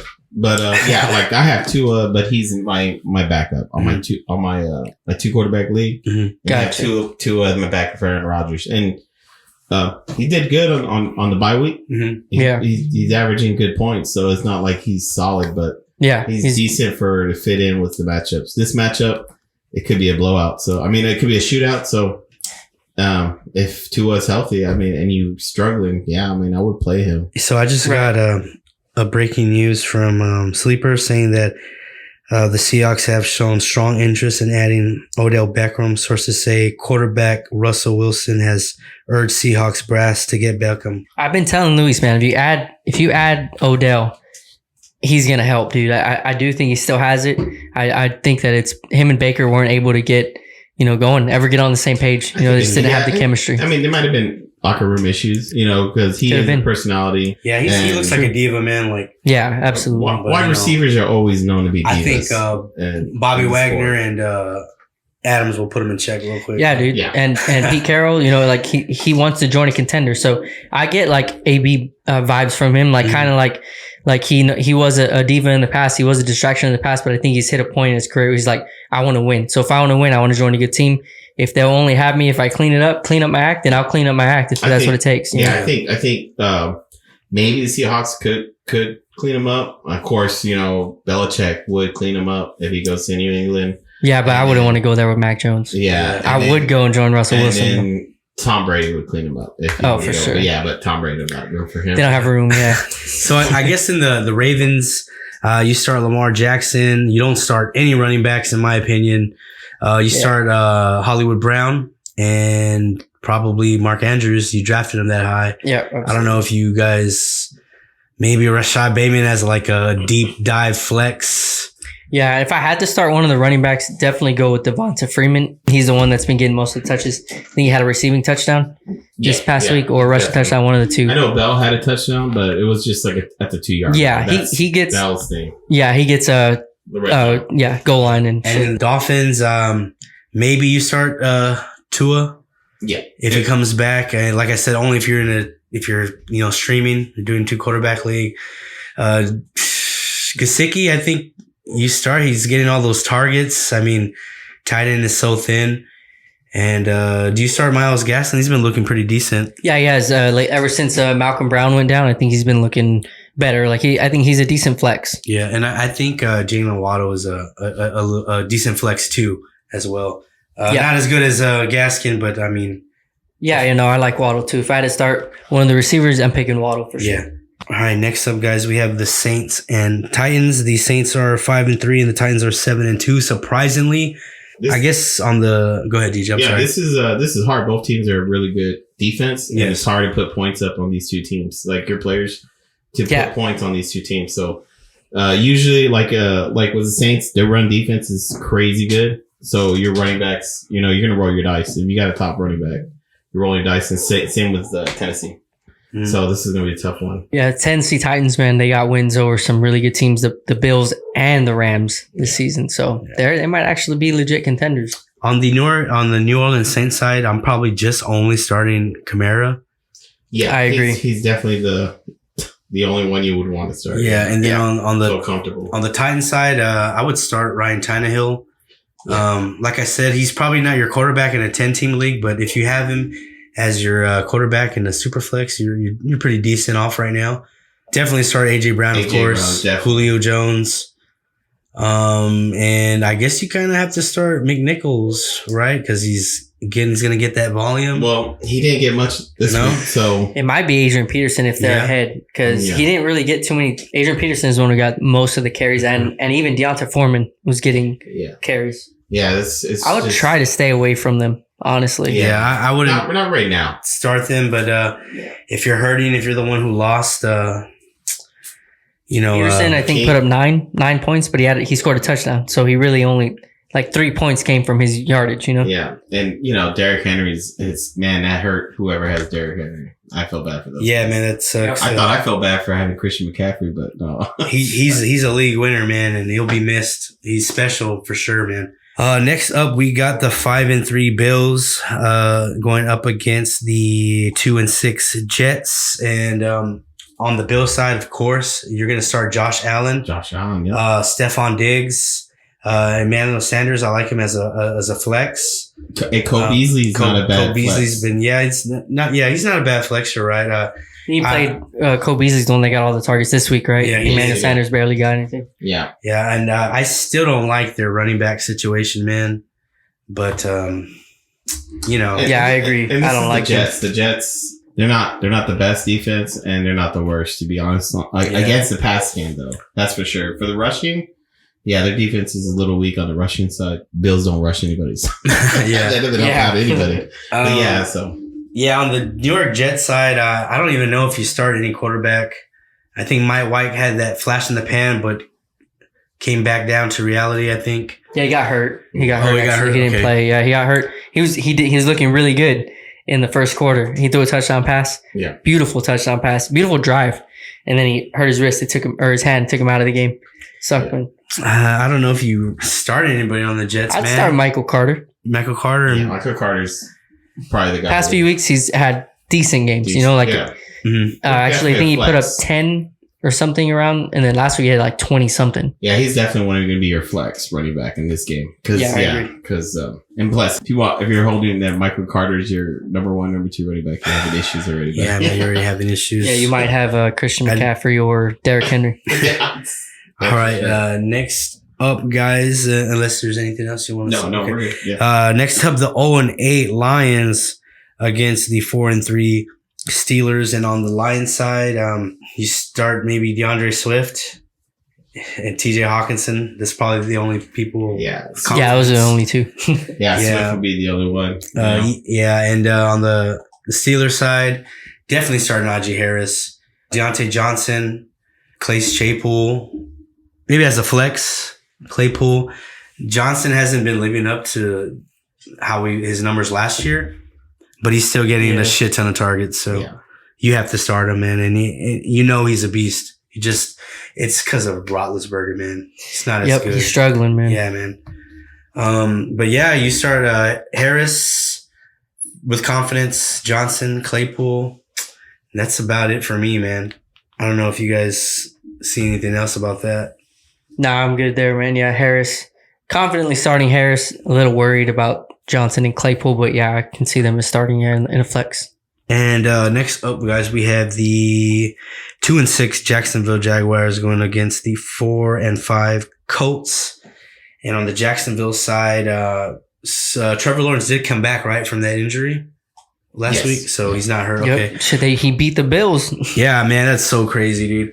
I don't know who I would start confidently on the Jaguars because James Robinson's hurt. Yeah, I'm not starting anyone confidently. Yeah, I wouldn't. Yeah, guys. So this is like a pass, I guess. Yeah. Yeah. The Colts defense is good too, so I don't see a running game or a passing game. I mean, maybe a passing game, but I don't see the running game picking up. Carlos Hyde is a good running back, but I think he's not going to be somebody you I'm want. staying away from them. He's not going to be somebody you're going to Yeah. want to put in. If you want to put Carlos Hyde in, you're having issues. Yeah. And on the Colts side, you start Jonathan Taylor for sure with confidence. Definitely, that dude's the man. I actually like Michael Pittman too. Not as a maybe starting 1 or 2, but maybe a flex as Definitely. well. This matchup will be good for him. Carson Wentz, it's a decent plug and play. Yep, if he you're is. streaming. He's been doing really good with that offense. So, yeah. But other than I like Michael Pittman so much. Dude. yeah, Like if you drafted him too, you got him late, so you got yourself you a did. steal You got right him really there. late. Yeah. great. Chris And, Todd. So that's all for that one. And next up, we got the 6-2 Bills. 6-2 Buccaneers going against the 2-6 Washington football teams. Come on, guys. When are you going to think of a name? Yeah. Let's go back to Redskins. I know, right? What's wrong with it? Fuck it, I still call them the Redskins. They are the Skins, Yeah. by the way. On the Tampa Bay side, you start Tom Brady for sure. Do you start? You have to start. I mean, all those wide Chris receivers Godwin you and can Mike start all Evans, those Antonio receivers, Brown. Yeah. They have Gronk, Evans maybe that. first on the depth chart. Who? Yeah, they have him first. Yeah. They always have him first. I feel the same way. I think they're interchangeable. Oh my god! all of Yeah, them, man. you start Gronk for sure with confidence. Yeah, I think he's healthy. He's gonna be healthy. He'll be back. So. I guess Last time he came back, he only played for like half the game, right? Yeah, I think he got hurt? He had a pinched nerve or something, but it wouldn't have to do with his ribs, so that's a good thing. That was Yeah. And Leonard Fournette, DJ, you start Leonard Fournette. I would start Hell yeah. Leonard Oh, yeah. Fournette in this matchup, and Leonard Fournette's looking like a decent back, like a decent. Tom Brady's swag is just rubbing off everybody. Everybody, man. yep, You know what I everybody's mean? vibing. That's a good team right there. On the Washington side, I'd start Terry. Scary Terry, Yeah, Terry McLaurin. Antonio Gibson. Nah, I'm not even starting. Yeah, him. Jeff's not starting. I know he's been So- benched. I gave up on Well, him. you know what, McKissick is actually pretty decent. He's good, dude. He gets the McKissick catches. looks more explosive than Gibson when he gets the ball in his hand. He's like Pollard, you know, if he can Yeah, play him. Yeah, he is. he's good on the catch and the run, and he's good running on the outside. So JD McKissick had more targets than Gibson, and then Jarrett Patterson. And then Jarrett Patterson had more carries than him. Yeah, So McKissick's getting more targets. Patterson's getting more carries than Antonio Gibson. I don't fucking know why he's even listed as the RB1. they're working him out. I think they're going to work him down the list. Yeah. Because McKissick looks good. I have him at the waiver. He does. I mean, he's my flex. So I put him in when I don't have running backs. Well, hey, thank God was Gibson almost made our top 10, right? But we put Mixon instead, right? So thank God. I hope he wasn't in there. No, I think I was kind of edging them, but they were like, "No, Mixon." So I was like, "All right, Mixon." Thank God. Thank God, yeah. Yeah, thank Hopefully God. that's how it went down. Credibility. But yeah, I guess you just start Terry McLaurin and maybe JD McKissick. I don't even know if you start McKissick with confidence. You're probably hurt. Yeah, he's you're definitely a hurting. waiver, or is it bye week guy? Yeah, he's a plug and play fill in. Logan Thomas is back this week, so if you Oh, have okay, him, great. There you go. yeah. He's back from IR, Yeah, right? he's back. Yeah, that's a start. because he loves his tight end. And then next up, guys, we have the 5-4 Browns against the 5-4 Patriots. And on the Brown side, you start Nick Chubb, of course. Chubb. Do you start anybody else, honestly? No, I'm not. No, right? You just don't. Actually, people are high on them. Exactly. People are high actually on People Jones. Donovan Peoples-Jones, yeah, yeah. He had a long touchdown reception, Yeah, I think, like he 60 Yeah, yards or he's something. been having I think back-to-back games where he's getting good target numbers. All right, well, per DJ, look out for Peoples Jones He's because definitely on the waiver. someone needs to take those targets. Definitely on the You way know what I for mean? People Jones. Yep, though. and it looks like he's got more chemistry with Baker than Odell did. So Yeah. And he's a speedster, so he's going to go for Yep. those long passes. Yeah, because Landry's not the touchdown big play guy. He's the short yardage. Yeah, that's why slants. I've never understood why their passing game, like, it pretty much sucks. And I don't know why, because they have such a good run game. They should have defenses, off balance. Yeah, that's the Niners Yeah. issue too. Niners have such a good run game, but Yeah. their passing game is trash. I don't know why. People just think can't click, I guess. On the Not quarterback. New England side, guys, honestly, I'd say you start Damian Harris. He's been looking good lately. Yeah. Dude, Ramondre Stevenson has looked kind of good too, but I wouldn't be comfortable starting him just yet. I'm just saying if you have him and Harris gets hurt, You got he's a gonna spot be on a your good- bench. You might yeah, want he's to gonna be scoop him good. up, too. And other than that, man, I don't know about maybe Jacob Myers is okay, but Hunter Henry, I think. yeah, I For tight end. guess you have to start Hunter Henry because, like I said, tight end is so thin. Yeah.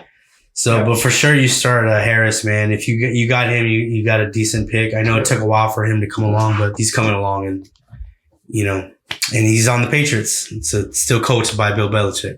Yeah, absolutely. And next up, we got the 4-4 Atlanta Falcons going against the 6-2 Dallas Cowboys. And on the Falcon side, you start Cordell Patterson for sure, and that is it. Kyle Pitts, actually. I'm sorry, Right. for sure. And that's it, man. Matt Ryan had a good game this week, so and if it's with the Cowboys, it could be a shootout. Yeah, you're right.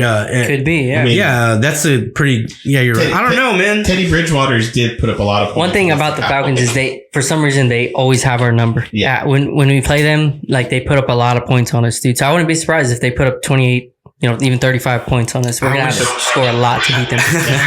I wish the NFL app would let me play Cordell Patterson as a wide receiver. That would fix my issue, man. Wait, they don't have him?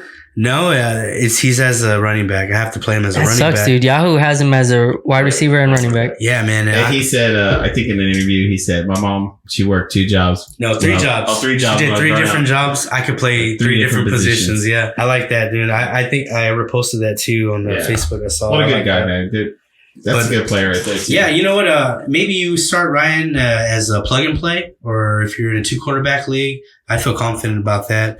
Real quick, guys. Cordero Patterson had 9 rushing attempts and 6 targets. So, I mean, that's awesome to me, dude. Like, I don't know where this came from, Cordero Patterson, but I wish, I think this is like, he's been in the league a long time, dude, like 8 years or something. Yeah. I picked him up his rookie year, and I picked him because he was like number 1 wide receiver on the waiver wire. I picked him up. And the thing is, he was a punt returner. He was getting no targets at all, but he was on the Vikings, on the Vikings, exactly. He was getting like 200 yards a game just on the punt return. Yeah, and I was like, and then from there, he kind of just, didn't mesh with teams, like his special teams. Yeah, he was with the Bears for a while. Oh, the Bears. He's found his home here, man. And yeah, you start him, and if you got him off the waiver wire, and you got to still. He's the number 2 running back in most half PPR leagues, I believe. Yeah. And you start Kyle Pitts for sure. Other than that, I don't touch anybody else, man. Yeah. On that Falcons. And on the Cowboys, for sure you start Dak Prescott. Oh yeah. You have to start Ezekiel Elliott. I like Tony Pollard as like a flex, man. He's been getting some work. That I don't know if it's like not as good as the combination of Chubb and Hunt, but it's kind of a couple of notches below, but you could still get points off Pollard. Yeah, Pollard's a good player. So. For sure, you start CD and Lamb. Zeke's knee has been bothering him. Tony Pollard might start getting more touch. You start CD Lamb, Amari Cooper, I think for sure. Dalton Schultz, you start. Hey, this guy Turner, man. This dude Turner turned it up this weekend. Yeah, you know what? You kind of just. That was weird, right? You kind of just came out of nowhere. Yeah, on drafting, on draft day, you kind of just wanted pieces of the Dallas Cowboys offense. You know what I mean? I know when I drafted, I didn't get Cooper or CD, so I drafted Gallup just so I could have that, piece. Oh, and I think he'll be back this week. Yeah, he's going to be back. But I have too much wide receivers, so you know what I mean? Go. But you start CD, Amari, Prescott, Elliott, and Pollard and Schultz for sure, man. For sure. Damn, that was a lot, right? Yeah, you start them, man. They're a high-powered offense. A lot of points there, Yeah. I mean, people are going to be all pissed off because they didn't get points this week from their guys, but yeah, terrible week this week, guys. But next week should be back to hopefully back to normal. It's crazy though. Like they had like 9 games of good points, right? And they get one bad week and fuck the Cowboys, right? Yeah. Next up, you have the 4-5 Carolina Panthers going up against the 8-1 Cardinals, and I think this is the start of the 3:00 games, I believe. Yep. On the Panthers side, you start Christian McCaffrey for sure, DJ Moore, and I don't know if you start anybody else with confidence. That's it, man, because Sam Darnold has been playing like Sam Darnold for the past DJ, couple you weeks almost now. had that, man. You almost called that. I almost called it, man. Well, you know what? Christian McCaffrey's back. Maybe. You're right. Maybe it'll start. Maybe it'll help. Yeah, it'll help down the line. I almost had it. I had Jeff worried. Jeff was worried he was going to lose that bet with Luis. With Luis, yeah. All right, and Same then colors. Yeah, same colors. I was confused too. I was like, wait. All right, and the Cardinals for sure. Kyler Murray's still out. That's good. Matter. That's good for me. It's good for DJ. No, and they still kicked the Niners' ass this week. So, I guess you don't start anybody. Honestly, you know what? in my opinion, maybe Ertz. Because I just watched the Niners game. McCoy favored Kirk a lot, so he was getting targeted a lot in that game. Ertz, he was favoring Ertz too. Yeah, Ertz and Kirk, right? And James Conner had a fucking game, dude. Yeah, James Conner had. I think he might become the starter soon. If Edmonds misses time, Conner is a start. I think you can even when Edmonds, even if he does play, I think you can start Conner as a flex. He got hurt in the first game, in the first plays. So he was out of the game. Yep. And Conner just ran amok. 3 touchdowns, right? Oh my god, yeah. And he was catching the ball too, so. And then next up, guys, we have the 3-5 Vikings going against the 5-3 Chargers. And on the Viking side, you start Kirk Cousins, man. He's been doing good. If you have him in a 2-quarterback league as your second quarterback, you're doing good. Yeah, for sure. You start Dalvin Cook for sure, even though he still hasn't been looking as good, man. Yeah, he hasn't looked as good as the number 3 pick. I've been trying to trade Cordell Patterson for a wide receiver, and I'm thinking maybe I should trade Dalvin Cook. Yeah, you know what I mean? I know. I can't start 4.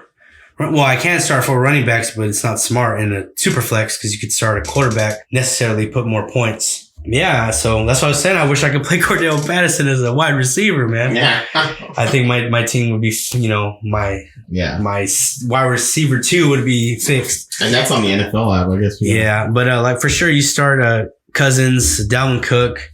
You start Jefferson for sure. Yeah. Adam Thielen is like a low end wide receiver 2. Yeah, but he's still been getting some production, just not consistently. Conklin, he's been having some flashes. Yep. I guess you keep an eye on them, especially because of tight ends so thin. Yep. Again. Anybody else you guys like on that side? No. Nope. That's it. On the Chargers side, you for sure start Austin Eckler. He's a beast, man. Mike Williams, you start. Keenan Allen, you start. Justin Herbert. Yeah, Justin Herbert, you start, man. He's been going off as far as the tight end situation, I don't like it. I mean, Cook's okay. He puts up tight end points. He put up that 6-point game. If he'll get that touchdown, he'll be over 10. So yeah, but it's because he got Mike Williams as that big target, man. Yeah, I think if that wouldn't have panned out with Williams, we'd be seeing these weird touchdown games with Cook putting up like 2 touchdowns. Yeah, definitely, that's for sure. Mm-hmm. All right. Next up, we got the best team in the league, the team to win the Super Bowl out of our little group, the most recent.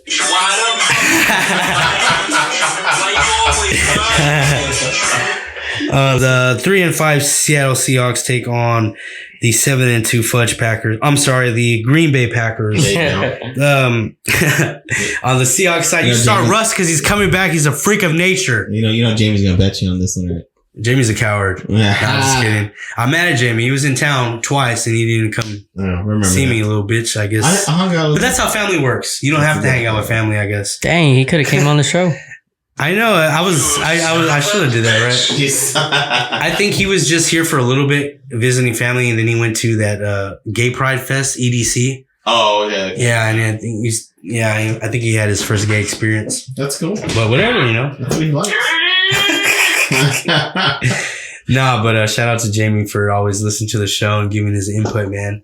But yeah, you start Russell Wilson for sure, man. Exactly. Thank God there's no more Geno Smith. I don't want to jinx it, but hopefully Russ is good to go for the rest of the season. Chris Carson supposedly coming back from IR from the neck injury. I would start him, but that does scare me, a neck injury, man. That's like one hit away from taking him back out. You know what I mean? Or not. So I guess I would, so I would have maybe be weary on starting him. I think I'll be worried on starting any of those running backs because you don't know who they're going to be. That's true, DJ. I'm just being biased. Yeah. Even Homer gets touches, dude. He's at the bottom. Touches. It sucks because Chris Carson runs so hard. I like his style, but that sucks. He has a neck injury, man. Yeah. But even before that, I think maybe he was having some troubles because he wasn't looking as good even when the season started. But for sure, you start Metcalf and Tyler Lockett now that Russell's back. Thank God. And man, I really like Will Disley, but he hasn't been panning out, man. Yeah. But you don't start them. I wish there's would be some sort of connection right there. And on the Green Bay Packers side, exactly, man. I like Will Disley, man. He's really good. On the Fudge Packer side, you start Aaron Jones for sure. You start Aaron Jones and Devontae Adams, man. That's like one of the best 1-2 punches in the league, man. Yeah. You know what I mean? For sure. Hopefully Adams is the best wide receiver in the league. Yeah. Hopefully Aaron Rodgers comes back so we can see that. Yeah. So you have to start Adams, but just set your expectations. It's not going to be the same. I think But Rogers will be back, right?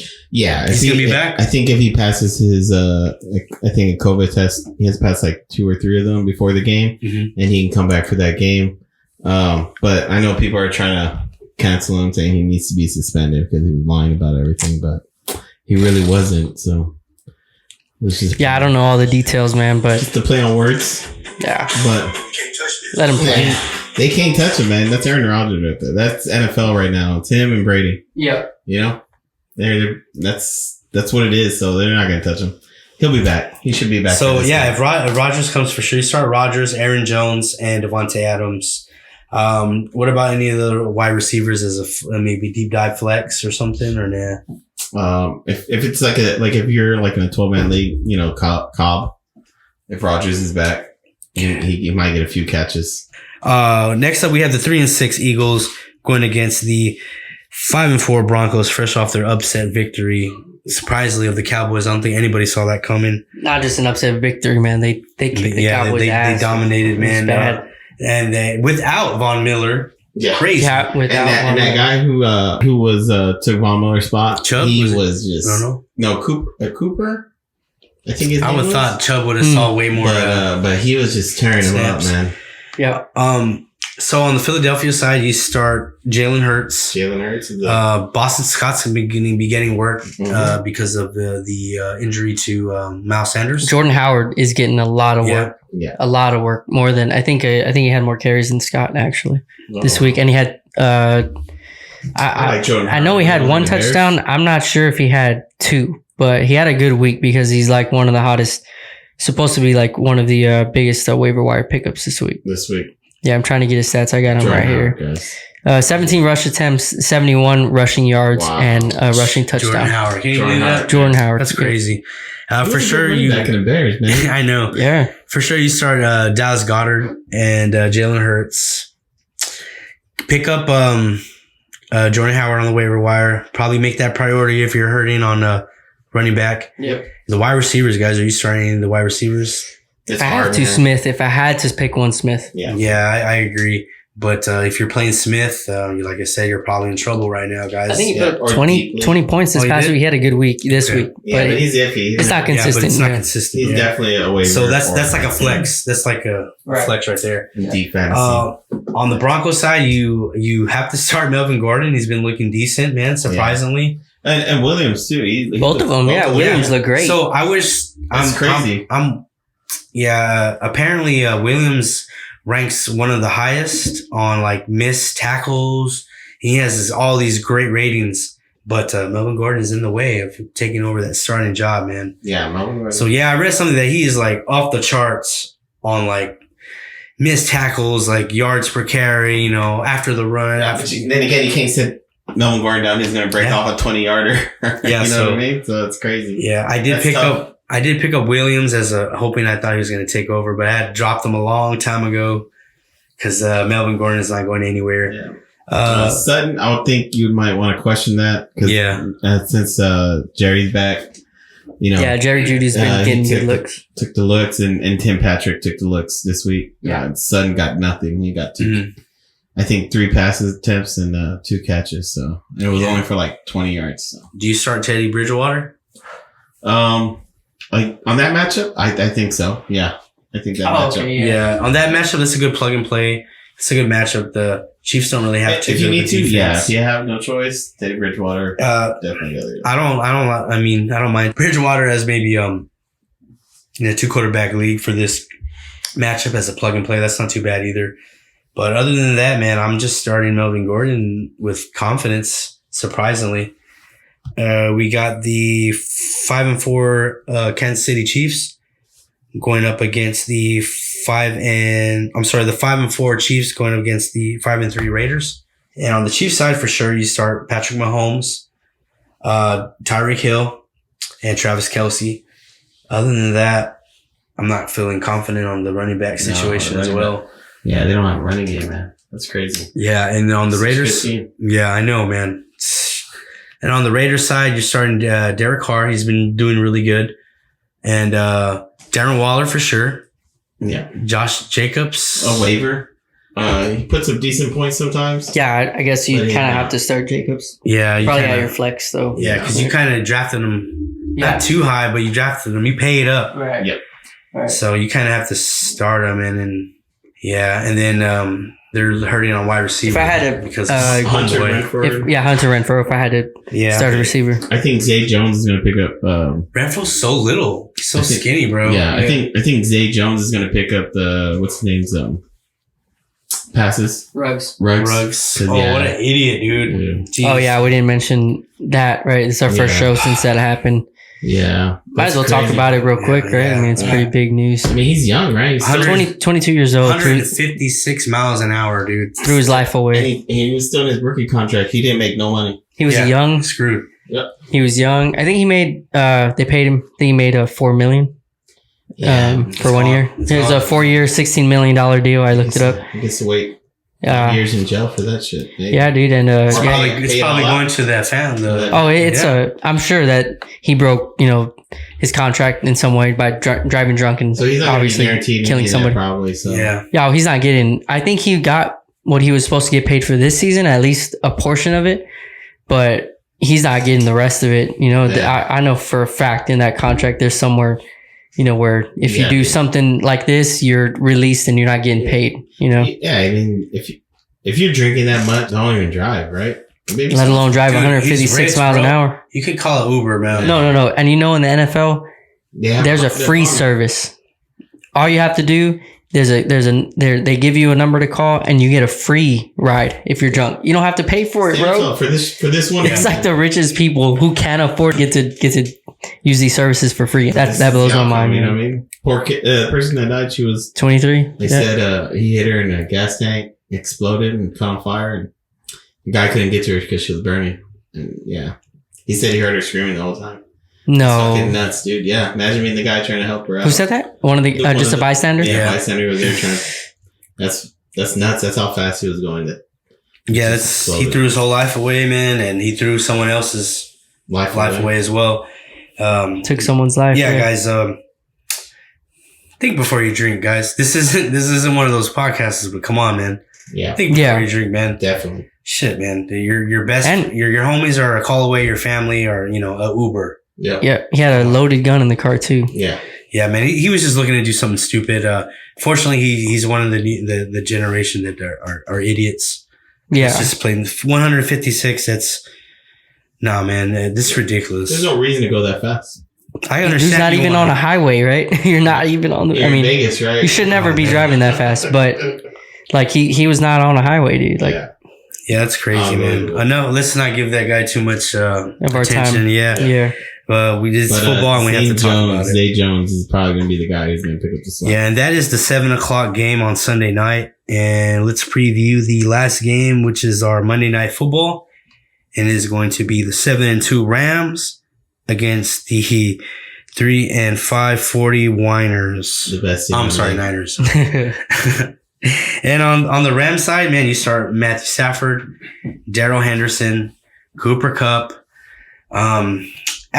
We're all really low on Robert Woods, but if you look at his stats, he's been actually decent. Oh, I'm not that low. I'm not that low on him. I was, I guess, because I drafted. I could have got Kupp. Right. But the thing is, I was sour on Kupp's performance last year because he Did you have him last year? Yeah, I did. Oh, that's why. And then plus, so I don't know if you guys are aware of Matt Harmon. He's one of the leading NFL fantasy football analysts. He's the most accurate in wide receivers. He has something called the reception perception, where he seriously analyzes every wide receiver to the T. And Cooper Kupp ranked among some of the lowest in separation, yards after carry. He did very bad. And I was like, I didn't believe him last year, so I still drafted him, and I was like, damn, maybe Matt Harmon's right. That's why I went for the safe Robert Woods. And that's actually what Matt Harmon didn't really, I guess he should have taken into account more is that Jared Goff fucking sucks. Yeah. Yeah, he does suck. But that was last year. Like I said, this year, remember, I didn't do any kind of research because I was like all up on the show. So I'm like, I'm still fresh off the, Cooper Kupp, like the stats were crazy. He lost. He didn't win any kind of one-on-ones. He didn't it was bad. And I was like, nah, fuck that. I saw Cooper Kupp. I know what he can do. And Right. but yeah, but like I said, Robert Woods hasn't been that bad. It's just because we're comparing him to Cooper Kupp. And Right. yeah, compared to Cooper Kupp, yeah, he's been sucking. But He did pretty good this week too, right? Yeah, Like, he did. He's doing good But every week. honestly, like, so Cooper Kupp is a big surprise. The biggest surprise in the league. You know, obviously you got him probably like in the 4th or 5th round, and he's wide receiver 1. So biggest steal of the draft. But Darrell Henderson has also been a big surprise this year.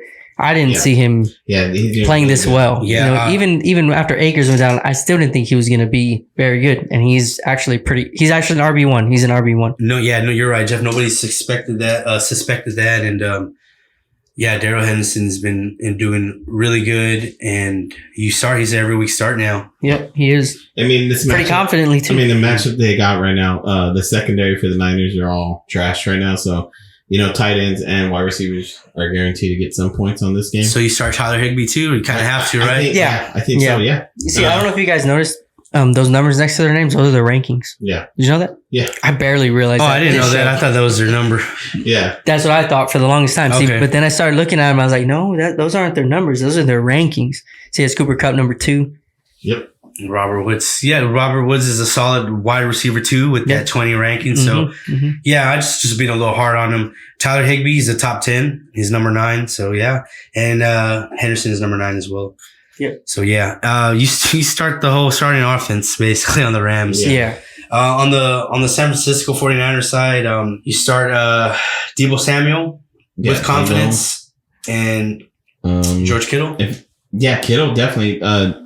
And for some reason, Jimmy G's is balling out right now. 2 games back to back. And Ayuk had a great game too. Right? Yeah, Ayuk Ayuk finally Ayuk breaks out and he had a good game. Yeah, he would have had 2 touchdowns if he didn't fumble. I hope he starts going off so we can tell Chris to get you can sound clip. Yeah, that'd be nice. Yeah, and of course the running back Elijah Mitchell. He's been getting that work. He's a monster. He's good. Good. Fun little fact though: Rams haven't beat the Niners since the coaches got there. Yeah, well, sorry, DJ, but I think this is bro. It's about to happen. That win streak is about to end, right? Yeah. That's what it seems like. Yeah, but you know what? Jimmy Garoppolo's not. Well, I don't know. I mean, I wouldn't play him in this matchup. If you're hurting, you don't really have a quarterback. I'm guaranteed he's on the waiver. I got a sour taste in my mouth because I picked him over up. Geno Smith. If I'd have picked Geno Smith out of 1. You picked him up on El Nino Day. You know what I mean? It was raining all galore. Jeff, future reference, you always pick a Seahawk over a 49er, man. Yeah, you know what? Now I know. I learned the hard way. Facts. And that is all we have, I guess, for the NFL portion. Sorry it wasn't as good as when Luis is here. I know he gets down to every single detail. Yeah, but he was over there swapping kisses with their he tried. No, it was my fault. Like I said, I gave him the swapping kisses with Tony. Yeah, I didn't tell him to swap kisses with Tony, but I did plant the COVID marijuana on my dad, dude. I think with Aaron Rodgers, though. I think. Yeah. I think. Yeah, you're right. But that's it for tonight's show, guys. Again, we're trying to grow that YouTube channel, so hit that like button. It helps with the visibility of the show and the algorithms. And also subscribe, man. It doesn't cost anything to subscribe, and it helps us out so much. It really does. Yeah. And the 46 subscribers we have, we're all appreciative of every single one of you. Seriously, I would like to see a little bit more interaction with you guys. Let us know what you think of the show, your opinions. If you didn't agree with us, seriously, man, it's like nothing's, no holds barred, bro. Like, interact with us, because I'm interested, man. There's people that say that there's listening to it overseas in Europe, other parts of the state, like Ohio. I don't know anybody in Ohio. Yeah. That's pretty cool, man. Yeah, it's pretty awesome. Hit us up, man. I'm humbled that we even have 46 people interested in us. You know what I mean? So that's cool. But like I said, guys, we want to grow the YouTube channel. So hit that like button, subscribe, hit the little bell so you get notified when we upload shows. We do it once a week. We apologize for missing last week. We try our best not to happen again, but life happens. Get well soon, Luis. We missed you. Yeah, definitely absolutely, man. Yeah. Like I said, guys, tell a friend to tell a friend. We need your help to grow this channel, man. Because there's only so much we can do, so much chats I could get into and promote the show and get in trouble and say, like, hey, what are you doing promoting? You know what I mean? So how dare you? Yeah, so I'm saying, like, if you want to hear about educated guys talk about combat sports and fantasy football, this is it. We're covering more combat than anybody. I mean, if you love your MMA podcast or combat show to consist of somebody doing interviews all day and not even talking about combat, then this isn't the show for you. Or if you love a bunch of guys giving their opinion and not even acknowledging you in the chat, this isn't the show for you, because this is the voice of the people. We want to hear what you're talking about. We have big plans in the future, guys. So get on board with us right now, because combat sports is growing, man. There's more combat sports fans now. Not I'm an MMA guy or I'm a boxing guy. We're coming together, man. People are starting to realize that there's great fights in both worlds, man. Yeah. Like we don't have to be boxing and MMA fans don't have to hate each other, man. I get on Twitter and it's like, they're at war all the time, dude. They're like arguing and insulting each other. I'm like, this is all combat. Yeah. After the Wilder and Fury fight, it was a great fight. I was excited. I mean, it was great. Everybody enjoyed it. The MMA world they were so negative about it. Yeah, they said saying like, oh, well, they put on great fights all the time, and it's like, you're right, they do, but man, let them have it, man. Heavyweight boxing is up here no matter what. Yeah, it's just pristine, man. Generations and generations of your ancestors read the newspaper and cared what happened in heavyweight boxing. Heavyweight boxing it's but anyway, man, I'm trying to regularize combat sports fans. We want hardcores, you know what I'm saying? Yeah, we're starting that movement, right? We're going to bring everybody together. Nobody's covering one championship. Yeah. No one's covering all the boxing and MMA together. They're only coming at you with the Logan Pauls and the Canelos. Yeah. We're doing the dirt. We're getting it through the mud, you know what I'm saying? Yep. So thank you to the 46 of you guys right now riding with us. We appreciate it. But like I said, share it on your Facebook, your Instagram, whatever. Let them know, man. And until next time, we'll see you.